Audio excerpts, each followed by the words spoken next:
નમસ્તે વિદ્યાર્થી મિત્રો, ધોરણ 10 વિષય ગુજરાતી. આજે આપણે પાઠ 18 જેના લેખક છે પન્નાલાલ પટેલ અને પાઠનું નામ છે ભૂખ છે ભૂખી ભીખ. કે ભીખ માંગી ભીખ લાગે ત્યારે એ ભૂખ કરતા ખરાબ છે એવું આ પાઠમાં સમજાવવામાં આવ્યું છે. ખૂબ જ સરસ પાઠ છે. પન્નાલાલ પટેલ ગામડાના ગુજરાતી ગામડું હોય છે એનું એક તાદૃશ્ય ચિત્ર આપણી સામે ઊભું કરી દે છે એવા સાહિત્યકાર છે. જેમનો જન્મ 7/5/1912 અને અવસાન એટલે મૃત્યુ 6/4/1982 માં થયું. પન્નાલાલ નાનાલાલ પટેલનો જન્મ માંડવી હાલ રાજસ્થાનમાં આવેલ છે ગામમાં થયો હતો. ગુજરાતી સાહિત્યના પ્રથમ પંક્તિના સાહિત્યકાર તરીકે તેમણે નામના મેળવી. વડામણા મળેલા જીવ માનવીની ભવાઈ તેમની નોંધપાત્ર નવલકથાઓ છે. સુખ દુઃખના સાથી વાત્રકને કાઢે ઓળતા તેમના વાર્તાના સંગ્રહો છે. એણે નહીં તો ભણેમાં નાટ્ય રચના સંગ્રહિત થઈ છે.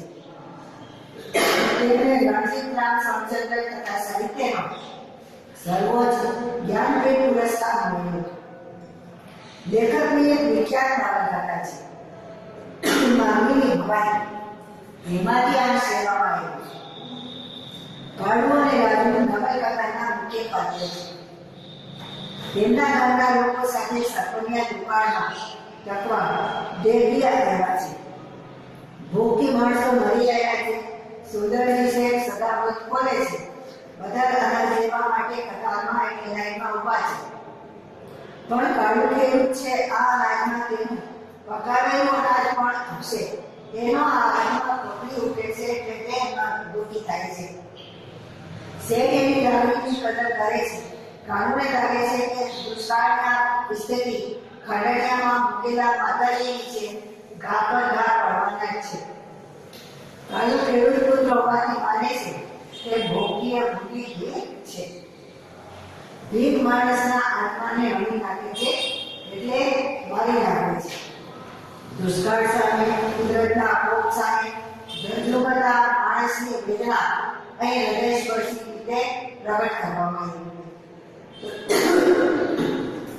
આશા હતી કે 12 માસનો પહેલો મે એટલે વરસાદ. જેઠ મહિનાના પાછલા 15 એટલે દિવસો. જેઠ મહિનાના પાછલા દિવસોમાં છે તો જરૂર આવશે કે જરૂર વરસાદ આવશે. પણ કોણ જાણે મેઘરાજા તો ઊંઘી ગયા કે પછી એમને પાણી ફૂટ્યા કે વળતી વખતે એ વાટો લાંબી પડી. એમના પાણી પર ફૂટી જાય છે વાદળામાં કે વાટ એટલે રાહ જોવી કે બધા એની રાહ જોતા થઈ જાય છે. ધરતી પણ મોતનો વરસાદ વરસી હતો. વરસાદ ન થાય જેના કારણે માણસ છે ખૂબ જ અનાજ અને પાણીના લીધે મરે છે. વનમાં અને ખેતરોમાં, બજારમાં, શેરીઓમાં જ્યાં જુઓ ત્યાં માનવીના મોઢા મોઢા. ત્યાં બાળવા ને ત્યાં ગાંઠવા, પછી કાન સૂતકને સગાવાની વાત જ ક્યાં. પાછળ રહેલા જો સંબંધીને આગળ પહેરાય રાહત અનુભવતા હતા, ખુશ થતા હતા કે ભણવા રહ્યા ના દેખવા ના ગાજવા.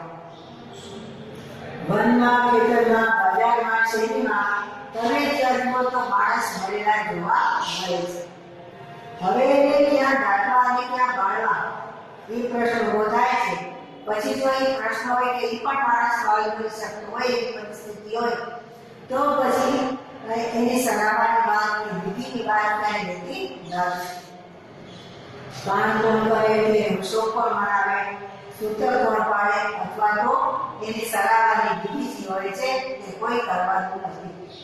આગળ પાછળ રહેલા કહે છે કે પોતાના સંબંધીને કે આગળ રહેલાની વાત એટલે આગળ વધી ગયા અને છૂટી ગયા એવી રાહત અનુભવતા હતા. માણસને જ્યારે માણસ મળે છે સંબંધી પોતે દુઃખ થાય છે. પરંતુ અહીંયા તો માણસને કહે છે કે મરી ગયા તો જાણે કેમ સુખી થઈ ગયા એવી રાહત અનુભવે છે એવી પરિસ્થિતિ છે. અરે ગાડી સરકારે તો દેખાય જ આવતી હતી. રણછોડભાઈને શંકરદાસ છૂટા થયા આ દુઃખમાંથી ભૂખમાંથી. અરે એ તો અમાર્યા થઈ ગયા અંગે રહ્યા. આપણે કોણ જાણે ક્યાં નથી કરામાં આ ભૂખો બેઠાથી કરવાનું રહેતું હશે. મરી ગયાને દેખાઈ આવે છે કાળમાં કે રણછોડભાઈ અને શંકર દાદા છે આ દુઃખમાંથી છૂટી ગયા અને ભૂખ એને લાગશે નહીં એનાથી અમર્યા થઈ ગયા. પરંતુ આપણે પણ જાણે કેવા પાપ કર્યા છે કે ક્યાં સુધી આ ભૂખથી ટળવાનું રહ્યું છે. પેલું અનાજ પણ તૂટે છે અને વાણિયાને ત્યાંથી બીજું નહીં વાવશે કડીને આવેલા બે માળ કૂતરા એને ભિન્ન પ્રકારનું અનાજ. અડધો કચરો ને પાછા મેણા ધોઈને ધમ નીકળી જાય એવા રાજા રાજુ છે, કાકાજી છે, સાસુ છે, સાસુના 3 છોકરા છે અને ભલે પોતે આ માણસનો કેટલા દિવસ ચાલે તે વિચાર કરે છે. અનાજ તૂટતું જાય છે, બીજી બાજુ સાસુ છે મરી જાય છે, કાકોજી છે કાકાજી પણ મરી જાય છે. નાનકડી ભત્રીજીને આ કડીના આગળ સપના થયા એટલે તે પણ મરી જાય છે.